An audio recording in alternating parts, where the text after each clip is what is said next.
All right, we are recording, Dad. So no swear words. All right. So what we want to do is just get together and sit down and talk to you about your childhood, so we could have not your childhood, your life. Yeah. Okay. And kind of whatever you want to talk about. But the first thing I thought, just very simple, would be just start at birth. Yeah. And kind of work our way up. We can talk about how Grandma and Grandpa met and all that kind of stuff at another time.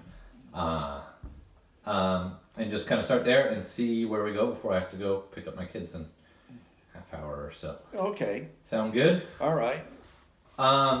So just to start out,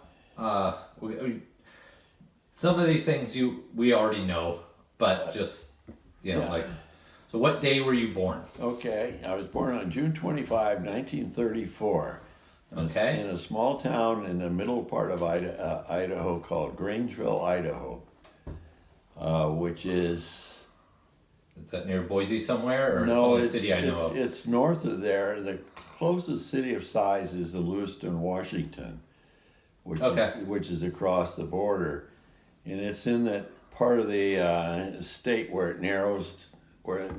Yeah, so the skinny part? In the skinny part, and it's somewhat mountainous, and it was a farming area, and apparently they did wheat farming. I found that out later. Yeah. And we were there. My dad was a minister in the town, and he was the first minister in that church. So they built the church and the house during that time. Was there a house there when they got there? Well, they rented a house. Yeah. So there's no church, no house. So they started a new church, basically. Yeah, it was basically a new church startup. Yeah. I was quite small, of course, so a lot of this is... we don't... If you don't have a lot of memories of it, we don't have to talk too much. Were you born in a hospital? I was born at home. At home? At home, as were all of my brothers were born at the home. Okay. So they did home deliveries in those days. Yeah. And that was pretty common.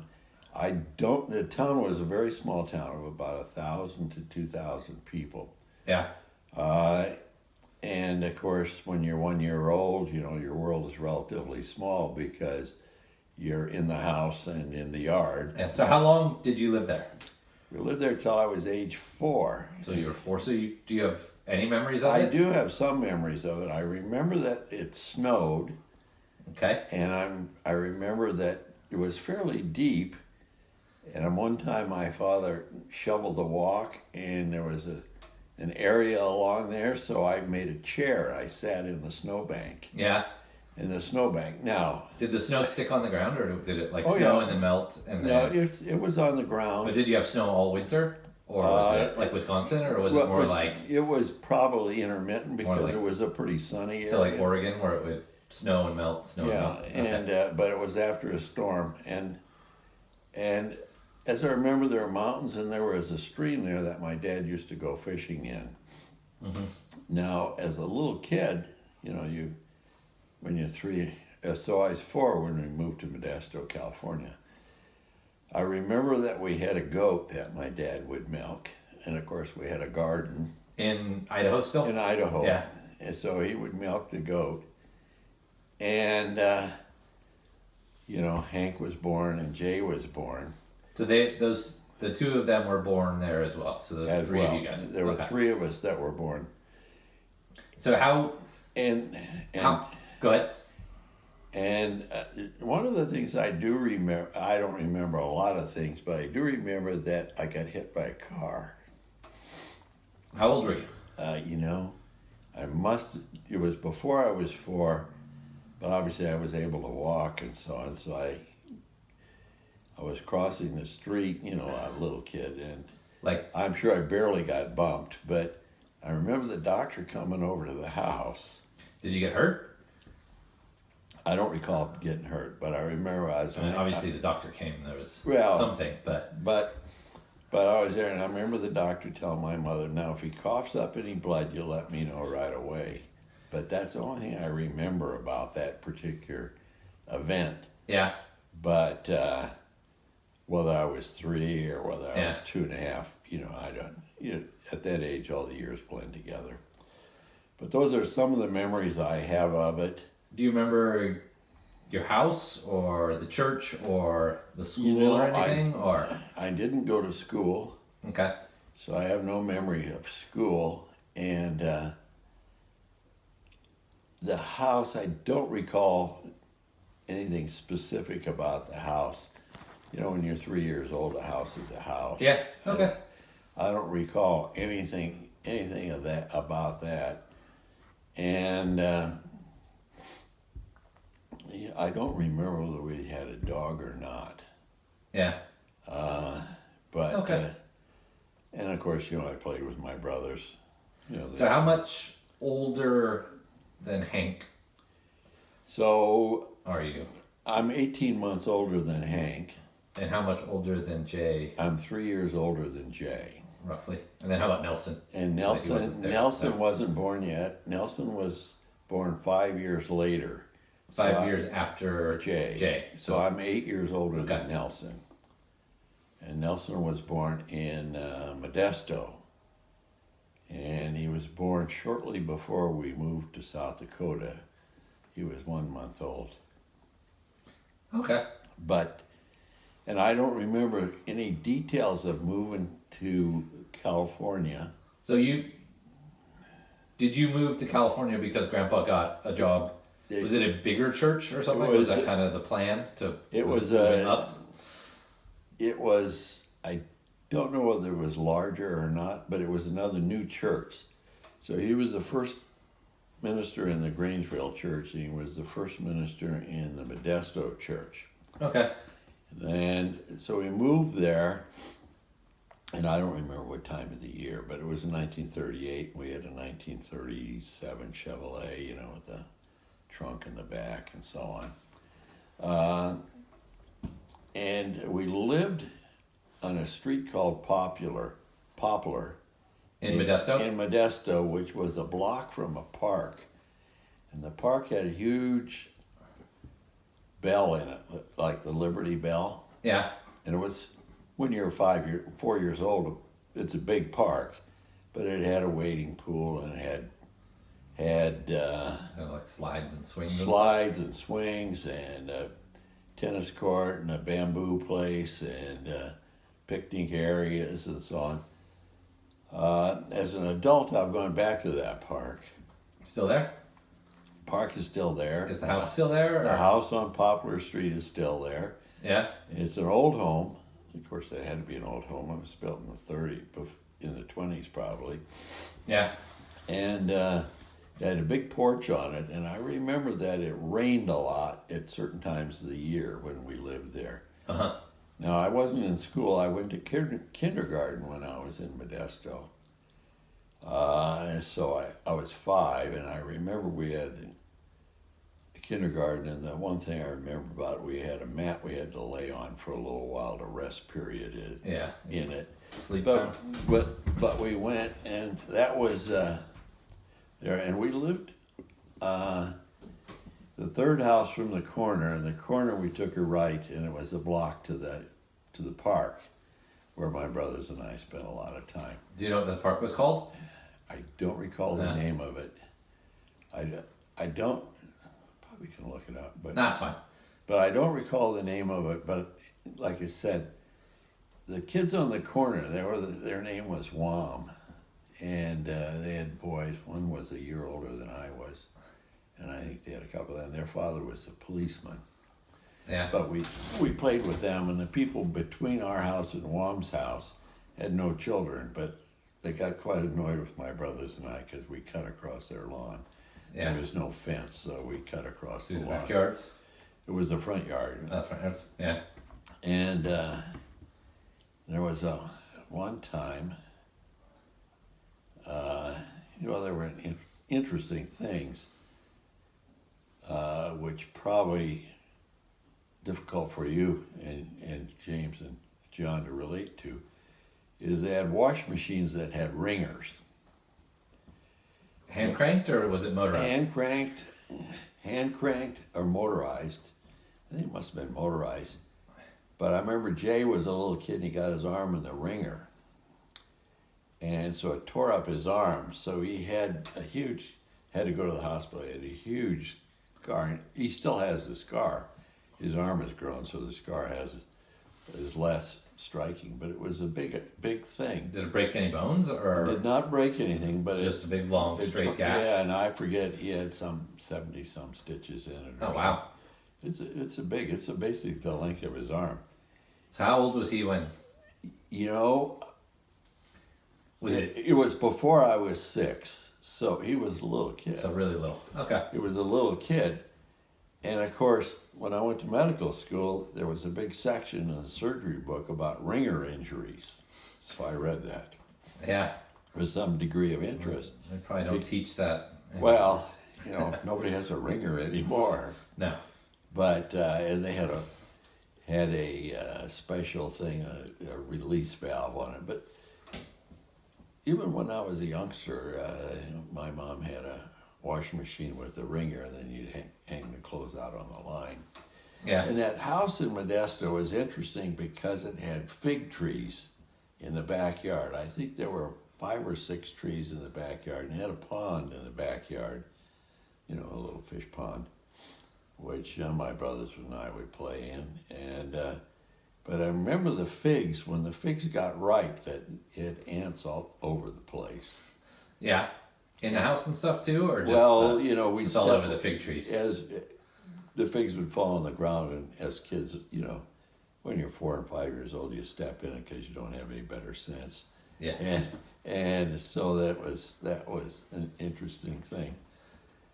And we stayed in that house for a number of years because they were building the church, and they built a home next to the church for the minister. And I remember I started the first grade there, and I went to school. I went to the school in Ripon Christian School. It was a K through 8 in those days. And was it a specific Christian reform school, or it was it was under the auspice of the Christian Reformed Church. It was. See, and the Modesto Church was a spin-off of the 2 Ripon churches. Yeah, because Ripon's tons of Dutch people, right? Well, it was a big Dutch community of immigrants, and they were all farmers. Yeah. Orchard farmers, walnut farmers, and grapes. They had a lot of table grapes, and they had, I don't remember wine being, of course at 6, why would I know about wine? But, and they had a lot of peach orchards in that area. Yeah. And one of the things that I remember as a little boy is they had a lot of flowering trees that had beautiful flowers on. One was a tamarack tree that had kind of a pinkish flower on it. It was a beautiful flower. Never heard of it. And they had a junior college there in Modesto. Now Modesto was a small town in those days, but it was. How big was it? Do you know? It was about 15,000. It's probably 10 times that now. Well, 20 times that now. But 300. Yeah. But so it was relatively small, and but I remember going to kindergarten there. There was one other thing happened. Jay got he wandered off, and so somebody notified the police, and then they took him to the police station because he was a lost boy. And so apparently it was on the radio. I don't remember that part. But then my dad went to the police station to pick him up. Yeah. Did he wander off from home or He school? He wandered off from home because Yeah. he wasn't in school yet. So he must have been 3 years old. Okay. And of course, the 3-year-old kid didn't know where he lived. But, you know, we were, in those days, you know, we went to the park by ourselves, and Yeah. and we'd ride these slides. They had a humpback slide, and it was, and we played. We were just little tykes. Yeah.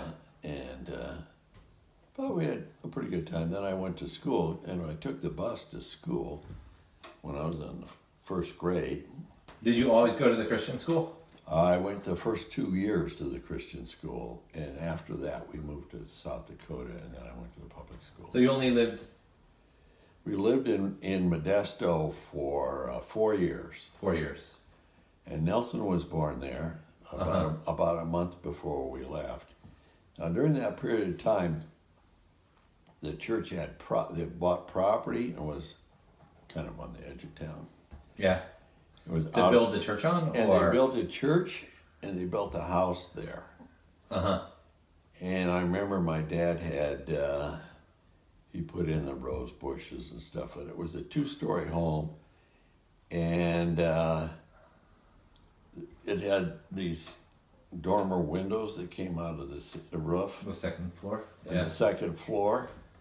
And there was a fair amount of land around there. And then they built the church there, and there was a half a dozen homes in this intersection there. But it was out in the country, so behind us was a peach orchard, and on the further down the street was a vineyard. Yeah.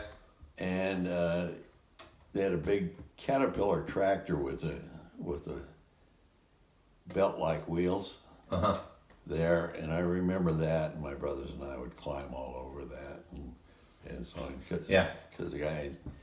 So when I was going to school, then the bus picked me up on the corner by the church.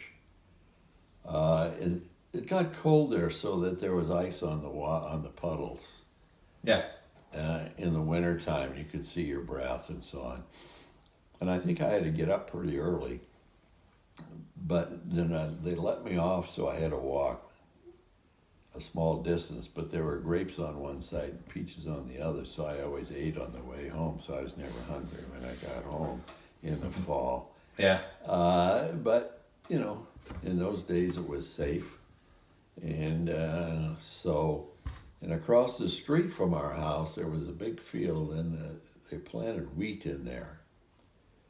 And of course, as kids, there were some kids that lived about a block from us, and I can't remember. I think the name was Lowry. They had a boy, and and he was, I think, Henry's age, and so then that area built up. There was another group and my dad had rabbits there, and we had chickens. And I remember seeing a chicken lay an egg. That was kind of an impressive event for a little boy. Were the chickens purely for eggs, or did you eat the chickens? I think they were primarily for eggs. Yeah. But occasionally I think we ate some too. Yeah. What were the rabbits for? Rabbits were mainly for eating. Yeah.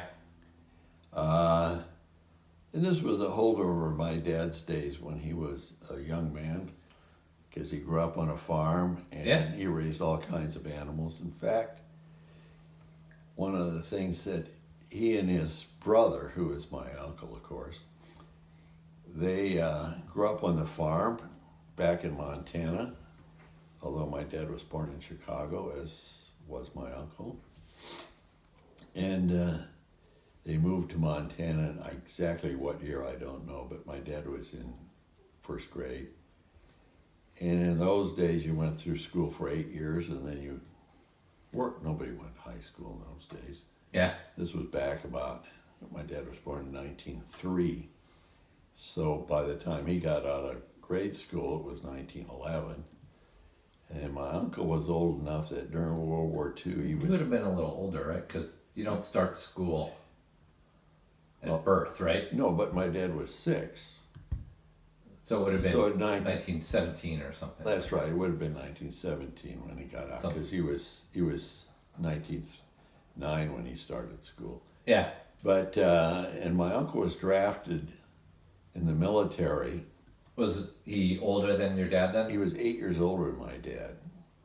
So he was drafted and was in the military for about several months, and then the war ended. So did he ever fight? He never left the United States. Okay. Well, now, fortunately, that was during the big flu epidemic in 1918. and nobody in the family got the flu. Yeah. Which went through the military bases.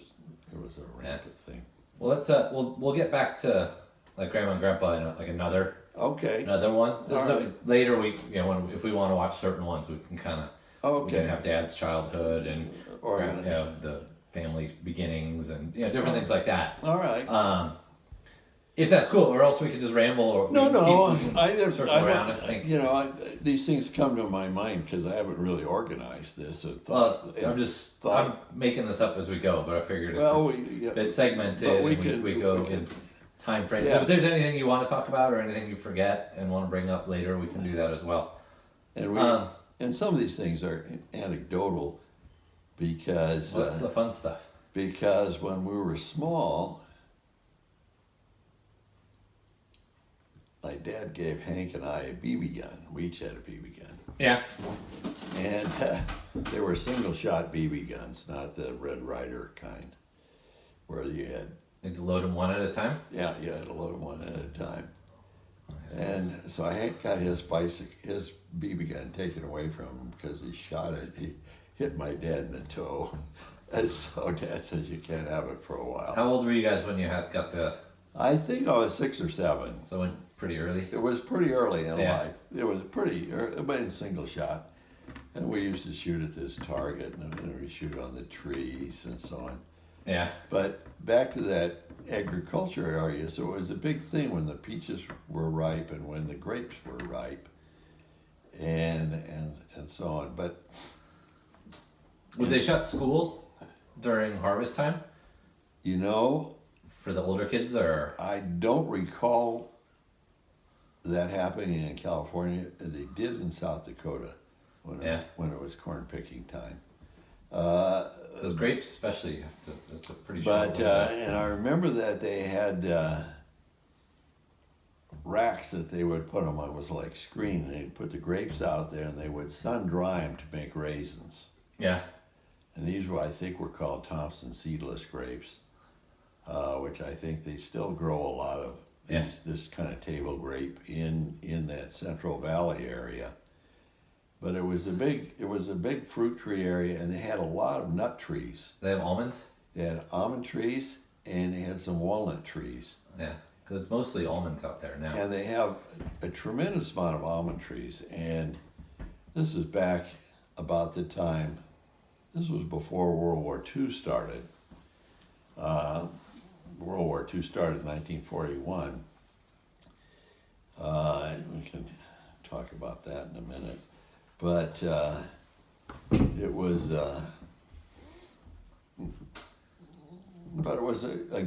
primarily an agricultural area.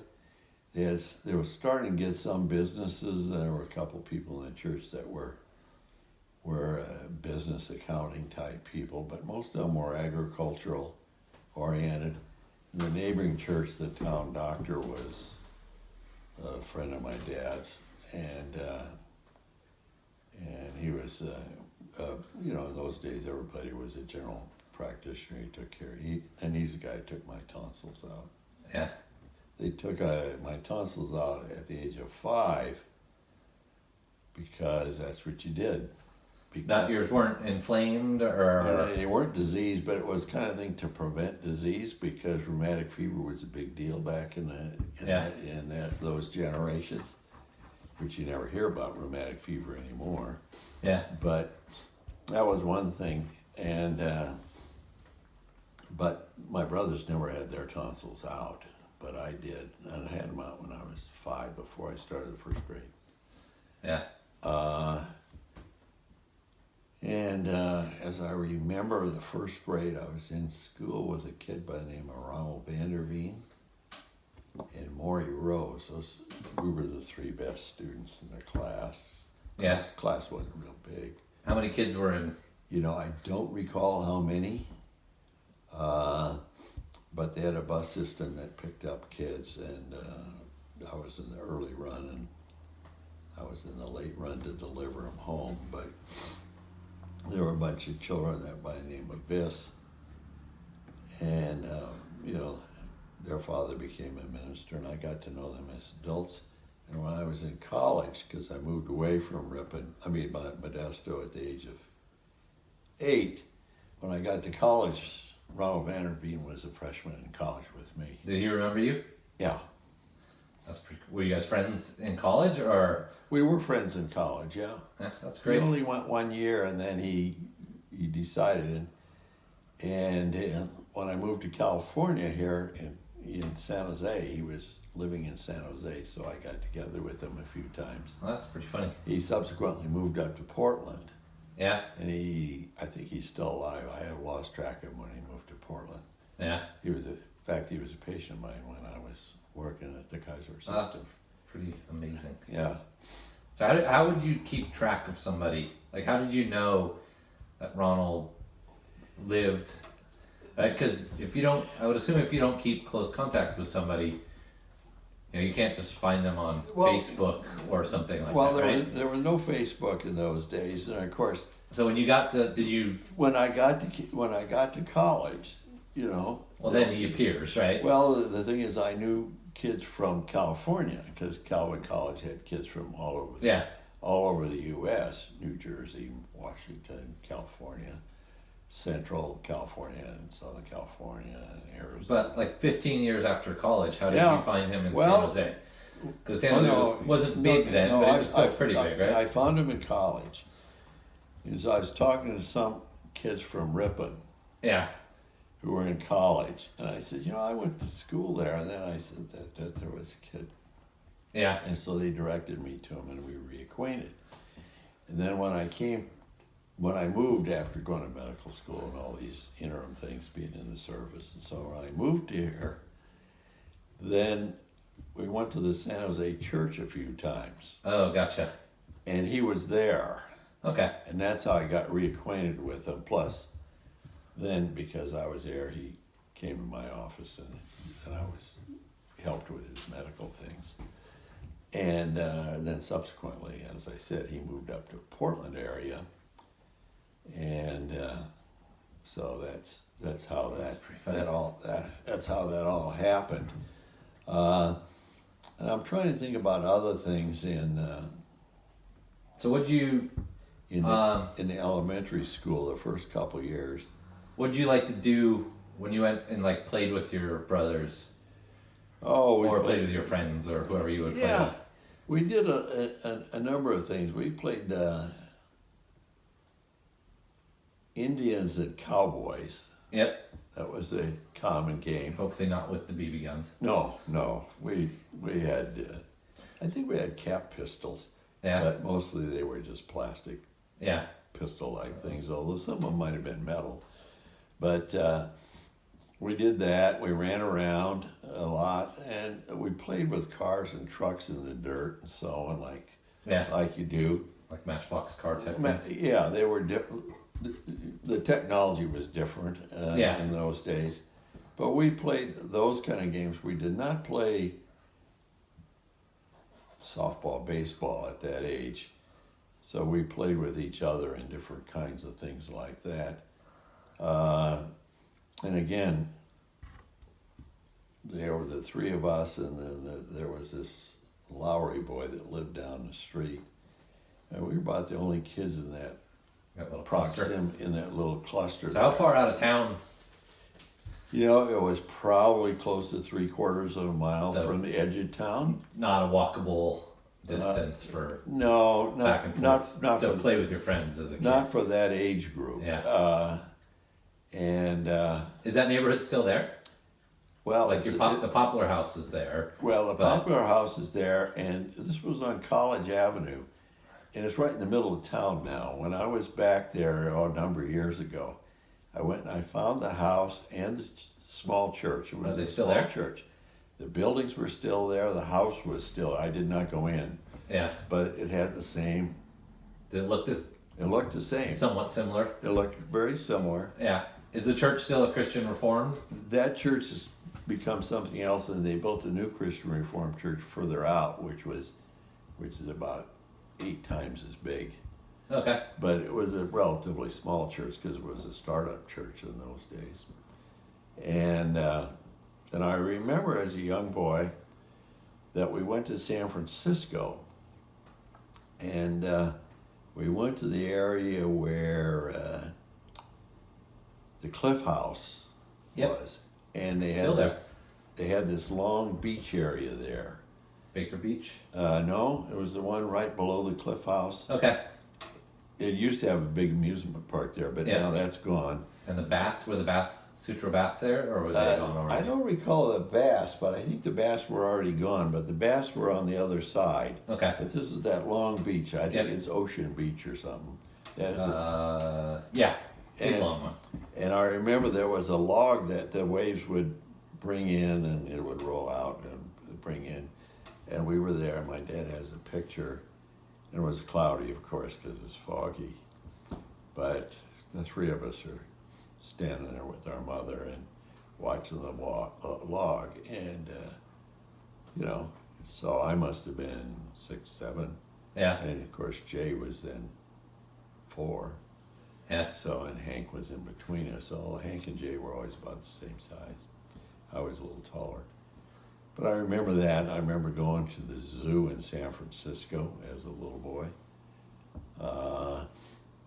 And they had lions and stuff like that. And that was a big thing. Yeah. That was a big thing. And it was a reasonable trip because you had to drive. You didn't have freeways and so on. So we drove various ways. And I'm sure that as little kids we fell asleep all the time. Maybe I can digress here a minute. When we lived in Idaho, my grandparents both sets were living in Montana. Okay, close to the Idaho border, or? They lived just a little north and east of Yellowstone Park. They lived so not too far from like Bozeman. They lived in Billings, which is about 100 and a quarter or so east of Bozeman. But I remember that we would go quite often, once a summer, because both my grandparents, both sets, were still living at the time. And we would go through Yellowstone Park. Yeah. And of course, in those days, you saw quite a few bear. And I remember going to the Old Faithful and Old Faithful and the Grand Canyon and the waterfall, the Yellowstone Falls and stuff. Oh, the Yellowstone Canyon? Yellowstone Canyon. And then we would drive into Montana. And as a little boy, that was a big thing for us because they had an irrigation ditch there. We were naughty little squirts. So we'd make the chickens swim across this irrigation ditch. Yeah. So that was kind of interesting. Grandma came out of the house, storming out of the house with her broom, chased us away. Of course, probably that ditch was probably not more than 4 feet across, but it was a big thing for a chicken to go across it because they don't have waterproofing. Yeah. And I remember, Grandpa, is it my grandfather? Your grandpa or? My grandfather. Yeah.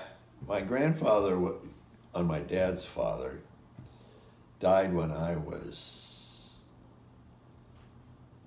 between 4 and 5. And then that was shortly before we moved to California, and my grandmother moved to California and lived in Modesto near us. Mm. But we would go back and we would see the Shellings. That's this is Shelley's great-grandfather, father and mother.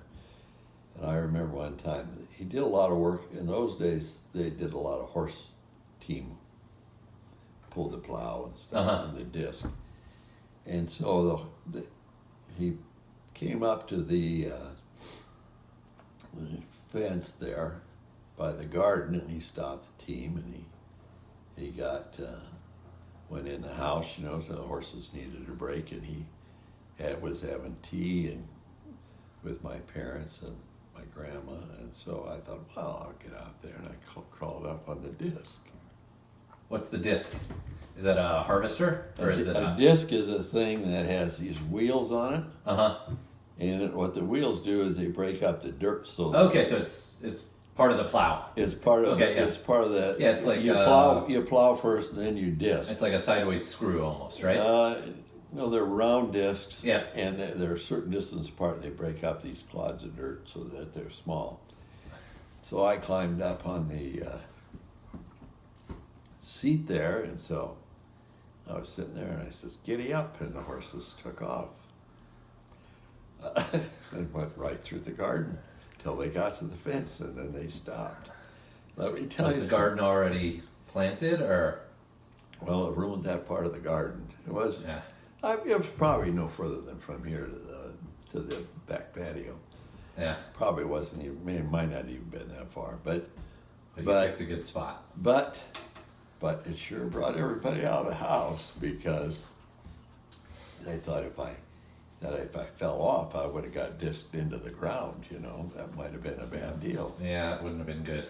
But that's an event that I remember, and he had an old plow horse, and you know, he put us up on the horse, and he walked the horse back to the barn and stuff, you know, and the cows, they'd milk the cows, and we learned how they had a hand separator, so it separated the milk from the cream. So they were dairy farmers? They had dairy, cattle, but he did other farming too. They were all these things were self-sufficient. You raised the hay, you raised the stuff. So he was more like a subsistence farmer than growing 200 acres of just. Oh no, it was small. So I think when they came over there, they got 40 acres, which now 40 acres living in the Netherlands was very productive. 40 acres in Montana, you couldn't survive on it. So a lot of people who came to from the Netherlands, they left, went back, and other people picked up their land. So the land that was gotten during that time was through a land grant. Now, I don't think they paid for it, or if they did, it was a nominal amount, a very token amount. And that project where my grandparents lived on my mother's side was called the Huntley Project. Now, you may or may not know, but there was a newscaster during the time in World War II and early time, like when Kennedy was shot. He was a prominent newscaster, and it was his father that was the director. What was his name? Huntley. Okay. Chet Huntley was that. I know the name. It was Huntley Brinkley, but his father was the director of that program, and my aunt, Shelley's great aunt, was in his class of high school. But my father's family lived on the other side of the river. The Yellowstone River ran through that area. So at certain times of the year, because they didn't have flood control and the snow would melt, that the river would rise, so you couldn't go from one side of the river to the other. So there's no bridge? They had a bridge, but it would be partly underwater. Gotcha. And so they stayed on different sides of the river. Although I think my grandfather's family, of course, my uncle and my dad were very active in the farm until he went off to college.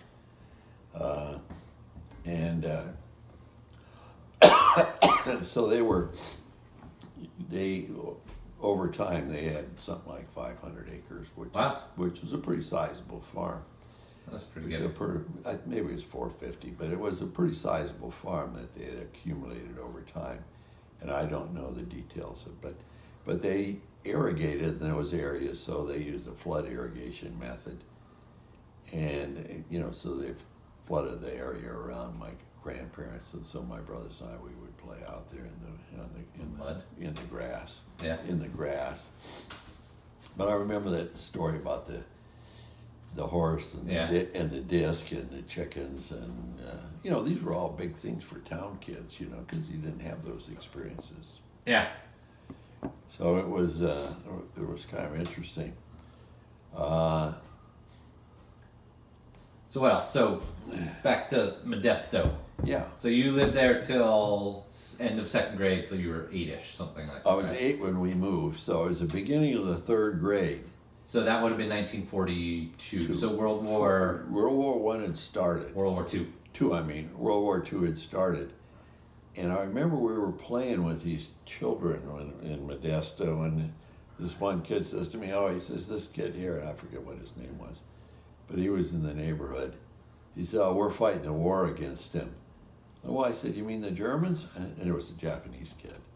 He said, "No, it was the Japs." And the kid was a young Japanese boy. And that I remember. Did you know the Japanese boy, or? I knew him enough to play with him. Yeah. Did he get sent? That is, I don't know whether he got sent. He obviously wasn't sent then, and we moved in October. Of 42. 42. Nelson. You had to be 42 because you already known. Nelson the war was going on. Nelson was 1 month old. He was born in September.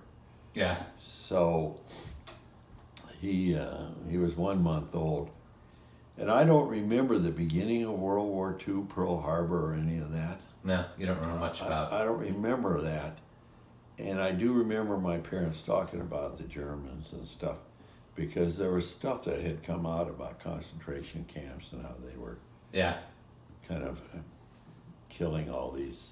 Did they know people. Many Dutch people back in the Netherlands still that were well, I don't think greatly affected or anything, or had most of their family?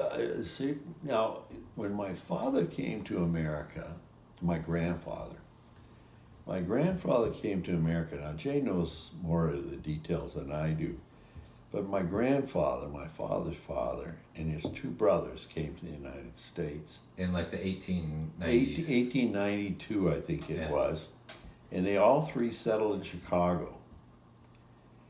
And my grandfather was a big operator. He had 2 dray wagons because he was in the garbage business.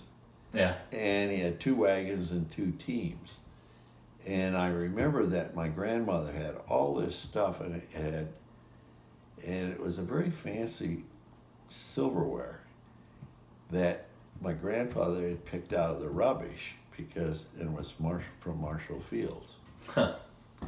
From their house or from the store? From the store. Yeah. And they had a big restaurant in it and so on, the department store. But that was part of his. But then, after a number of years being there, my father was born there and so on, and where they lived is an area that's now would be in the shadow of the Sears Tower. Well, it's a different name now. But, so it was near to the downtown area. Okay. So close to the river and it was close to the river and everything. And then they moved to Montana and became homesteaders. And exactly which year, I don't know. My mother's family went directly from the Netherlands to Montana. When did? And they got my mother was born in 1912, and she was born in Montana. So sometime before that. Sometime before that. My guess is around 1910. But so they went directly to Montana. Yeah. And part of it is they had some projects there that there was hard times. You know, there was a crop failure and a famine and all that stuff. So people didn't move because it was good in the Netherlands. And my grandfather was his second or third son, and the oldest boy always got the farm. So and so he came to America. Now, back in that time, if you came to America, you knew you were never going back because it took a month to go across the ocean and all kinds of things. So everybody had the expectation you would never go back. And my father's family never did go back. And my father's family originally came from the northern part of the Netherlands, and my mother's part came from the area near Rotterdam. Okay. Zeeland, it's called. And I visited there, of course. But that was kind of a side of the Montana era. And my grandfather on my father's side, I remember, had, a walrus type mustache. Yeah. But he died when I was, I think 5. I think he died in 38. Maybe I was only 4 and a half. But all right. And my grandmother lived until I was in 8th grade. She died when I was in 8th grade. On your dad's side as well? On my father's side. Yeah. And she died at 77, and he died at I think he was 70 or 71.